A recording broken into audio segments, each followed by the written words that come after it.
Hey, what's going on, everybody? It's Austin from Midwest Mikes, recording your Quick Bets show for today, February 18th. Let's get in on our picks real quick. Gary's going with Iowa at Wisconsin. At the time that he texted me about it was a pick 'em. I do think, actually, right now, I just looked it up, you can get Iowa plus 1.5, which is even better. So I'm definitely jumping on that today. My pick for the day is St. Mary's, California. They're going to Gonzaga, and I'm going to take plus 20.5 on that. I just like those big lines.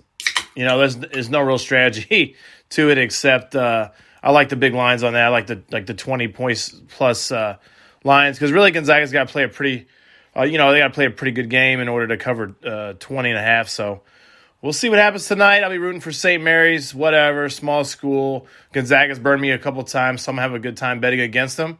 A couple of news items going on right now. Fernando Tatis Jr., San Diego Padres, signed a 14-year extension, $340 million. The San Diego Padres locked this dude up for the next 14 years. Really, the guy finished third place in MVP voting last year. He's batting .301 as a shortstop. This guy is awesome. He's one of the hot young stars of the MLB. He's definitely a marketable guy. So San Diego's made a lot of moves, especially lately, to kind of fortify their place in baseball. And they haven't been afraid to spend money, which actually is kind of cool considering what's going on with COVID and everything. It's awesome that some of these teams still want to spend the dollars to try to do something and try to build something out of what they got going on. Next big news item we actually got this morning. Carson Wentz was traded to the Indianapolis Colts for a 2021 third-round pick and a 2022 second-round pick. And I think both of those – at first it was coming out that the second round was conditional and could be turned into a first, but actually that third-round pick in 21 actually it can also change as well, and I can't remember exactly the details on that, but that can also change too. I think it has to do with some playing time and some other things they got going on. $33.8 million worth of dead cap are what the Eagles have to go through this year. And I was talking to Gary earlier about it. I don't know if dead cap actually just goes for this year or if it goes for next season.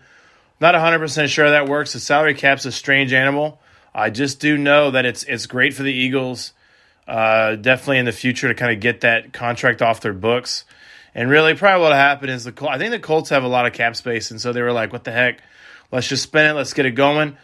He's going to reunite with the guy that was helping him for the first 2 years of his career, which is Frank Reich, who is a good coach to me. He's done a nice job there so far. We've been with the Colts, especially with the 1 year that they had to start. Jacoby Brissett, if you guys remember, they actually came to Arrowhead and they beat us with Brissett. So this guy does a good job, no matter who he's coaching, as long as his players are buying into what's going on. Colts have a really, really nice defense, and the Colts also have a really nice offensive line, arguably maybe even the best offensive line in the NFL for some metrics and stuff like that. So that's it for the day, man. Those are the news items. Those are the two bets. Once again, the bets were Iowa. Gary had him at a pick 'em this morning. You can actually get him plus 1.5 right now. And then also St. Mary's, California. I'm taking them plus 20.5 on the road at Gonzaga.